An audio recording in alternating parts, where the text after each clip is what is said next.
Jack Vance, completed the final volume in his Ports of Call series in 2004. He was 87. He says, how impressed are you by that accomplishment, and would you take the over-under on you beating that mark and finishing your own series? That's from Michael. Well,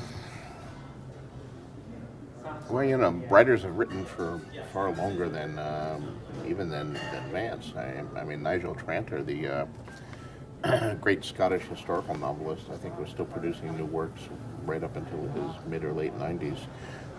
Jack Williamson, my own dear friend and colleague from New Mexico, was in his late 90s and still writing right up to the time of his death. So, you know, I hope to finish the Ice and Fire series much sooner than that, but then to go on to write many more books.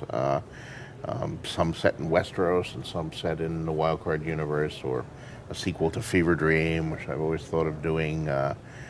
Some ideas, my famous unfinished novel, Black and White and Red All Over, I'd like to get back to at some point. I have an idea that I've been wanting to write for years about a haunted movie palace called Now Showing at the Castle. You know, I have tons of things I'd like to do, and life is short, unfortunately, but I hope it will be long enough for me to do some of these. I have known a few writers who have retired. I cannot imagine ever retiring.